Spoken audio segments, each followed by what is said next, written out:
హ్మ్. Hello. Hello. Okay. ఇప్పుడు మన జీమెయిల్ అకౌంట్ ఆ జీమెయిల్ అకౌంట్‌లో మనకు కావాల్సిన ఈమెయిల్స్ కన్నా అన్వాంటెడ్ చెత్తాచెదారం స్పాన్సర్డ్ ఈమెయిల్స్ గానీ, లేపోతే అడ్వర్టైజ్‌మెంట్స్ గానీ, మీరు ఇప్పుడు పండగ సీజన్ కాబట్టి మీరు ఈ షాపింగ్ మాల్‌లో కొంటే మీకు ఇంత డిస్కౌంట్, మీరు బంగారం కొంటే ఇంత డిస్కౌంట్. ఈ చెత్తాచెదారం ఈమెయిల్స్ అన్నీ ఉంటాయి. ఈ చెత్తాచెదారం ఈమెయిల్స్ వల్ల మన జీమెయిల్ స్టోరేజ్ అనేది ఎక్కువైపోతుంది. మన జీమెయిల్ స్టోరేజ్. దాన్ని మీరెప్పుడైనా ఆలోచించారా? ఈ ఈమెయిల్స్ మన ఇన్బాక్స్‌కి ఎందుకు అంత ఫ్లడ్డెడ్‌గా వస్తుంది? దేనివల్ల వస్తున్నాయి? ఎవరు పంపిస్తున్నారు? ఏ లొకేషన్ నుంచి పంపిస్తున్నారు? ఏ సర్వర్ నుంచి అనేది మీరు ఎప్పుడైనా ఆలోచించారా? లేదు కదా! ఇప్పుడు మనం ఇప్పుడు చెప్పుకుంటున్న టాపిక్ ఏంటంటే ట్రాకింగ్ మెయిల్ కమ్యూనిటీ. నీకు మెయిల్ ఈ మెయిల్స్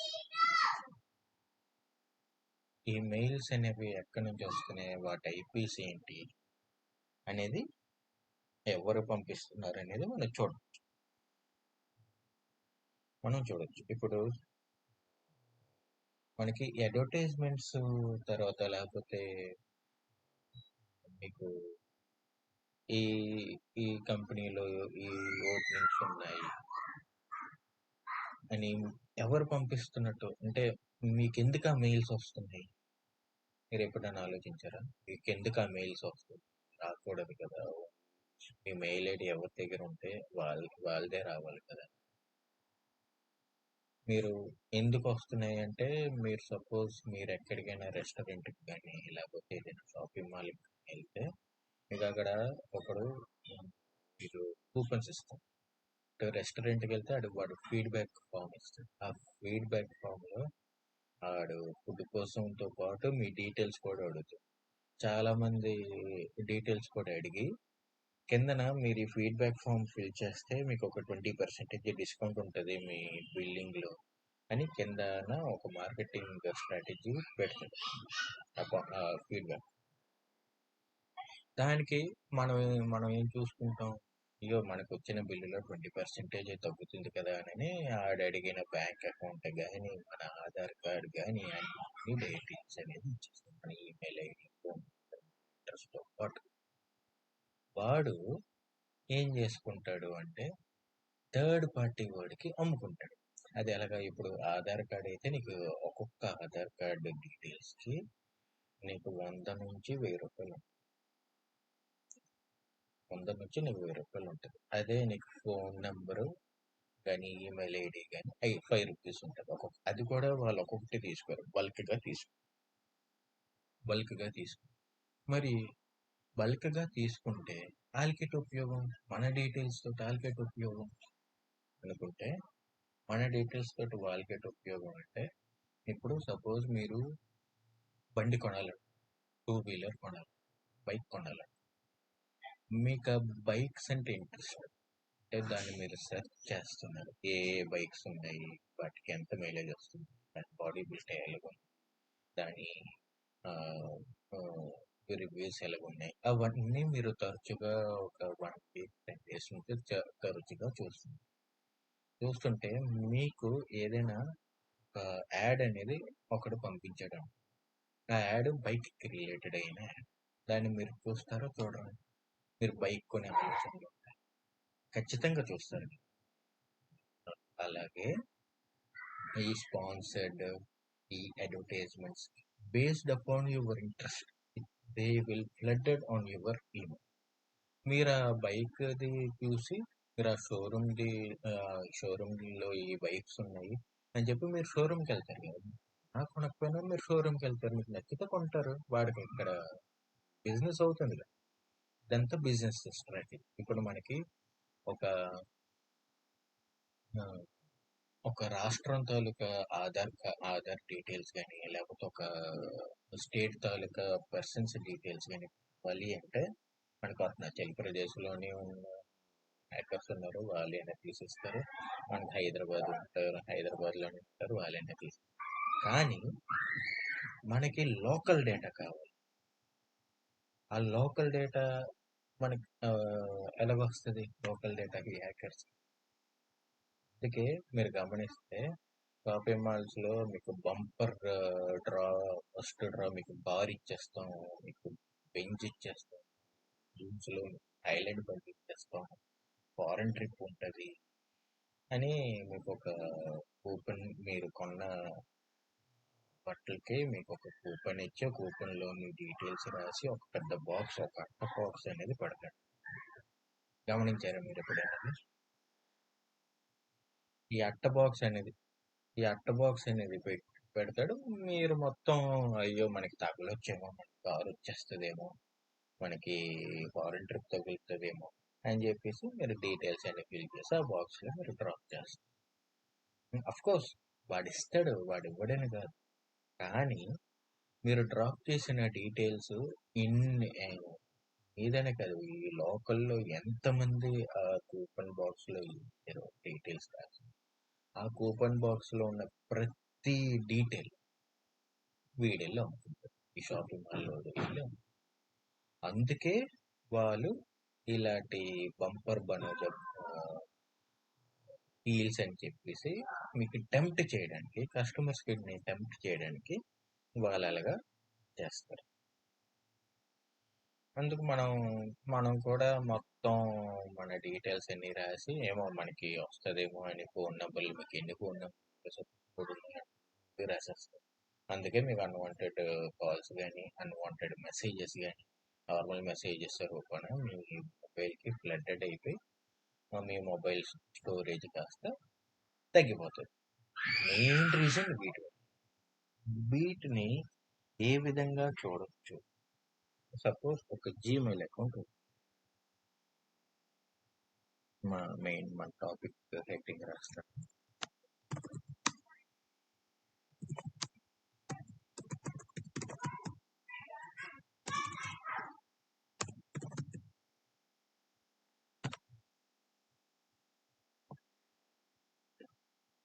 ఇది మన topic heading, tracking mail company. ఇప్పుడు మనం ఒక జీమెయిల్ ఓపెన్ చేద్దాం.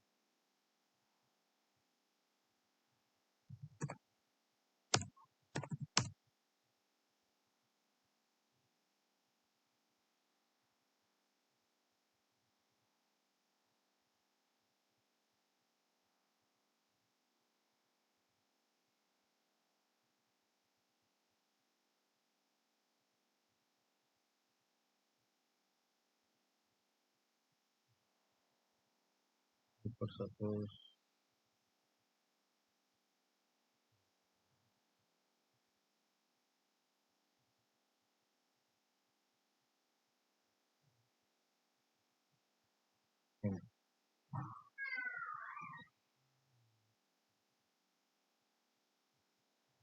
ఏదో ఒక ఈమెయిల్, ఇప్పుడు సపోజ్ ఇండీడ్ ఈమెయిల్ ఇది ఓపెన్ చేసి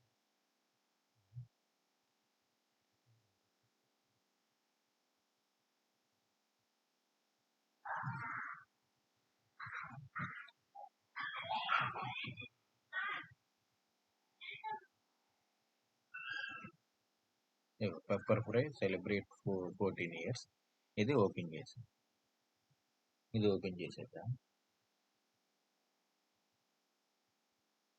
మీకు ఇక్కడ 3 డాట్స్ కనిపిస్తున్నాయి. ఆ 3 డాట్స్ దగ్గర క్లిక్ చేసి ఇక్కడ షో కనిపిస్తుంది అసలు స్క్రీన్ ఉంది కదా. ఇక్కడ మీకు 3 డాట్స్ కనిపిస్తున్నాయి మెయిల్ దగ్గర. ఈ 3 డాట్స్ దగ్గర, అంటే 3 డాట్స్ అంటే మోర్లోకి వెళ్తే మీకు ఇక్కడ షో ఒరిజినల్ అని ఉంటుంది. అది క్లిక్ చేయండి. అది క్లిక్ చేస్తే మీకు ఇక్కడ ఇలాగా కోడ్ అనేది ఉంటుంది. ఈ డెలివర్డ్ టు నుంచి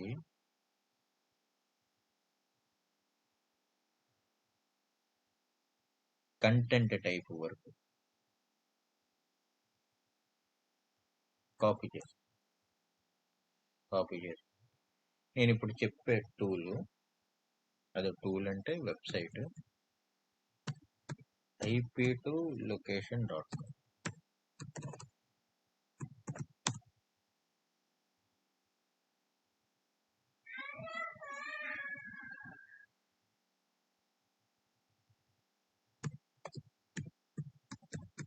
IP2 location.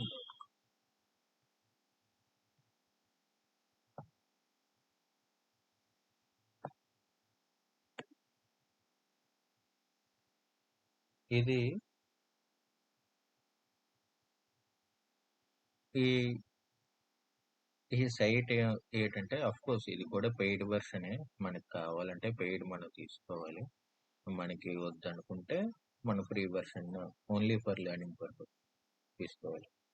లాస్ట్కి వచ్చేస్తే మీకు ఈమెయిల్ ట్రేసర్ అని కనిపిస్తుంది. ఈమెయిల్ ట్రేసర్ పద్ధతి కనిపించిందా? ఇది క్లిక్ చేశారన్న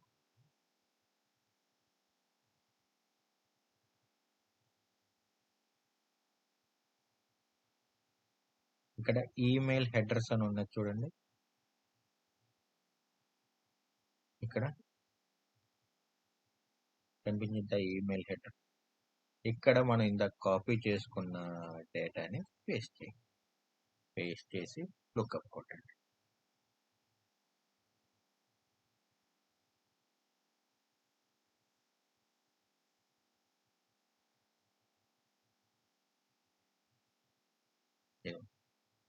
టెండర్ ఎక్కడి నుంచి పంపించాడు? మహారాష్ట్ర, ముంబై నుంచి పంపించాడు. వాళ్ళ ఐఎస్పి కోఆర్డినేషన్, వాళ్ళ డొమైన్ నేమ్ ఏంటి, వాళ్ళ నెట్ స్పీడ్ ఎంత, వాళ్ళ area code, zip code, weather station, well carrier category, district అన్ని దీని ద్వారా మనకు వచ్చింది.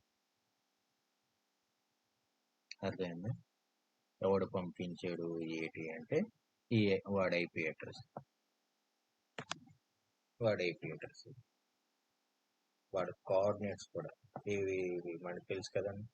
వాళ్ళ లాటిట్యూడ్ అండ్ లాంగిట్యూడ్, ఈ కోఆర్డినేట్స్ ద్వారా కూడా వచ్చేస్తుంది. కాకపోతే ఇది కొంతవరకు జెన్యున్ ఇన్ఫర్మేషన్ ఇస్తుంది, కొంత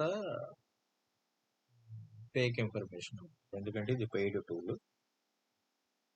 మీకు అక్యురేట్ ఇన్ఫర్మేషన్ కావాలంటే ఈ పెయిడ్ టూల్లోకి మీరు ఈ టూల్ని మీరు కొనుక్కొని మీకు అక్యురేట్ ఇన్ఫర్మేషన్ తెలుసు. ఇది ప్రైవేట్, ఇది గవర్నమెంట్ ఇది కూడా ఉంటుంది.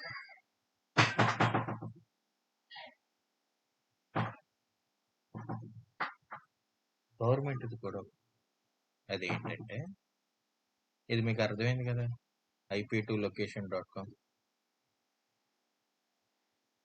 గవర్నమెంట్ ఇది కూడా ఉంది. అదేంటంటే సైబర్ ఫారెన్సిక్.in అని.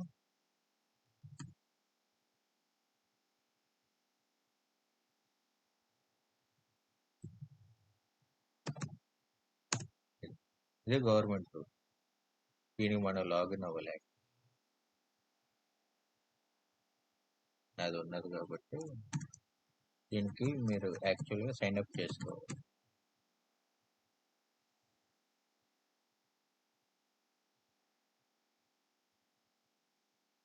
సైన్ అప్ చేసుకుంటే మీకు ఇక్కడ ముందు మీరు సైన్ అప్ అడుగుతుంది. సైన్ అప్ చేసుకున్న తర్వాత ఇచ్చేయండి. ఇక్కడ మీకు ఈమెయిల్ ట్రేసర్ అని ఉంది కదా, అది క్లిక్ చేయండి. అది క్లిక్ చేసి సేమ్ మన ఇప్పుడు IP2 లొకేషన్ లో ఏం చేసాం అదే పేస్ట్ చేయండి. Start tracing. ఇది కొంచెం స్లోగా ఉంటుంది ఎందుకంటే ఇది గవర్నమెంట్ వెబ్సైట్. ఇది కొంచెం స్లోగా ఉంటుంది.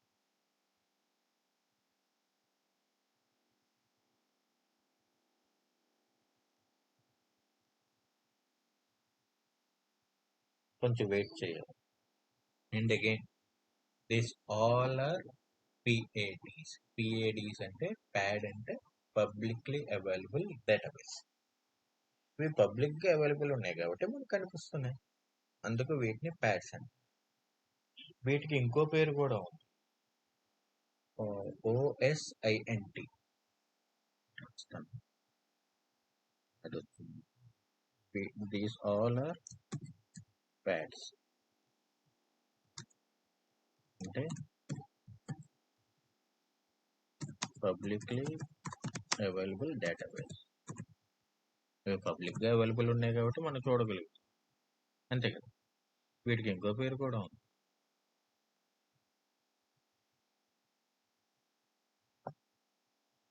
అదేంటి అంటే OSINT. OSINT అంటే ఓపెన్ సోర్స్ ఇంటెలిజెన్స్ టూల్.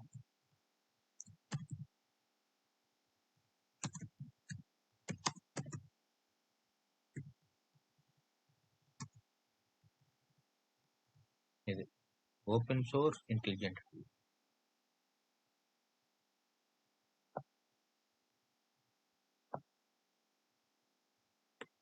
వచ్చిందేమో వచ్చింది చూడండి. This mail APIs will be originated from computer IP address. ఎక్కడి నుంచి వచ్చింది? వీటి దగ్గర నుంచి వచ్చింది. ఆడు PST టైం, ఆడు ఇది ఏ మెయిల్కి వచ్చింది, ఆ మెయిల్ ఐడి ఎప్పుడు వచ్చింది, ఆడు IP address, IPv6 address PST టైంలో వచ్చింది, ఎవడు పంపించాడు, పెప్పర్ ఫ్రై ఎవడు పంపించాడు. ఇందులో కొన్ని డీటెయిల్స్ మనం నమ్మచ్చు. ఇది మన ఈ గవర్నమెంట్ వర్క్. అర్థమైందా? మీరు ఇలాగే ప్రతిదీ మీరు ట్రాక్ చేయొచ్చు, ప్రతిదీ. ఇప్పుడు సపోజ్ ఈ ICICI బ్యాంక్, ఇక్కడ నేను మోర్లోకి వెళ్ళి సోర్స్ కోడ్లోకి వెళ్ళి, అదే ఒరిజినల్ ఇది ఏం చెప్పాను, డెలివర్డ్ నుంచి కంటెంట్ టైప్ వరకు కాపీ చేసుకోవాలి. కాపీ చేశాను, ఈ ఈమెయిల్ హెడర్లో పేస్ట్ చేశాను, స్టార్ట్ ట్రేసింగ్.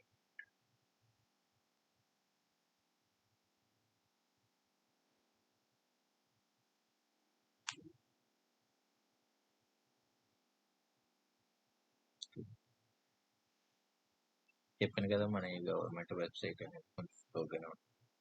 IP2 లొకేషన్ పర్వాలేదు, అది ఫాస్ట్ మీద వచ్చేస్తుంది. కాకపోతే అందులో కొన్ని డీటెయిల్స్ హ్యాకర్స్కి స్పూఫ్ చేయడానికి కొన్ని డీటెయిల్స్ ఎంటర్ చేస్తారు, ఫేక్ పెడతారు. కాకపోతే మనకి అక్యురేట్ డీటెయిల్స్ కావాలి, వాడు లొకేషన్ అనేది కావాలి అని అనుకుంటే మాత్రం మీరు పెయిడ్ వర్షన్ అనేది తీసుకోలేదు. ఈ టూల్ ఓన్లీ జీమెయిల్కే పనిచేయదు. మీకు ఎన్ని ఈమెయిల్ ఉన్నాయి, మీకు యాహూ ఉంది, అవుట్లుక్ ఉన్నాయి, రెడిఫ్ ఉన్నాయి, రెడిఫ్ మెయిల్ ఉంది, ఇంకా ఇంకున్నాయి కదా మిగతావి. ఎక్కడి నుంచి ఎక్కడికి వచ్చిందని అర్థమైందా మీకు? ఈ టూల్ ఓన్లీ జీమెయిల్కే కాదు, ప్రతి మెయిల్ సర్వర్కి పనిచేస్తుంది. మనం జస్ట్ మన ఎక్కడి నుంచి వచ్చింది అనేది చూస్తున్నాం, అది వాడి లొకేషన్. అర్థమైందా?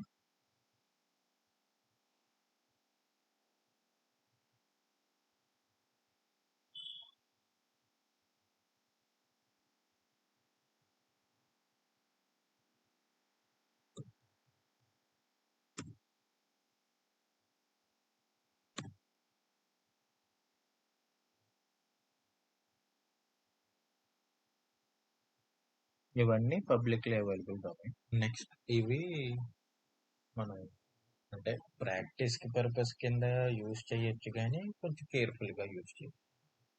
ఎందుకంటే ఇది మనం ఒక లొకేషన్ అనేది ఫేస్ చేయడానికి మనకి ఉపయోగపడుతుంది. అలాగని మనం ఏది పడితే అది చేయకూడదు. మనం సర్టిఫైడ్ అయితేనే మనం చేయడానికి మనకి అర్హత ఉంటుంది. మనకి సర్టిఫైడ్ అవ్వకపోయినంత వరకు we should not supposed to go for any attacks or any preventions. So we have to be very ఈ cyber cyber forensic same IP2 location లాగే చూపిస్తుంది. పెద్ద డిఫరెన్స్ ఉంది, యాక్స్ డిఫరెన్స్ అనేది. కాకపోతే మీకు చూసుకోవాల్సింది ఏంటంటే మీరు లొకేషన్ IP అనేది కరెక్ట్ చూపిస్తుందా లేదా. మీరు కావాలంటే మీరు రెండు IP2 లొకేషన్లోని సైబర్ ఫోరెన్సిక్లోని సేమ్ మెయిల్ కంటెంట్ డిస్క్రిప్షన్ నుంచి కంటెంట్ టైప్ వరకు కాపీ చేసి పేస్ట్ చేసి స్టార్ట్ ట్రేసింగ్ అనేది ఈమెయిల్ ట్రేసర్లో మీకు IP సేమ్గా ఉన్నాయా లేదా మీరు చెక్ చేసుకోండి. మీరు లొకేషన్ కూడా మీకు సేమ్గా వచ్చిందా లేదా. సేమ్గా వచ్చింది అంటే అది యాక్యురేట్ లొకేషన్ వాడు అందులో మీకు పంపించిన వాడు అందులో ఉన్నట్టే యాక్యురేట్ లొకేషన్. కొన్నిసార్లు పంపిస్తాడు, అదే కొన్నిసార్లు ఇస్తుంది, కొన్నిసార్లు లేదు, ఇట్ డిపెండ్స్. అదే మనం పెయిడ్ టూల్ అనేది తీసుకుంటాం మీకు మీకు యాక్యురేట్ లొకేషన్ కంపల్సరీగా. ఇవన్నీ పబ్లిక్లీ అవైలబుల్ డొమైన్స్, వీటికి వేరే పేరు కూడా ఉంది, దాన్ని ఓపెన్ సోర్స్ ఇంటెలిజెంట్ టూల్స్. ఓకేనా, అర్థమైందా మీకు?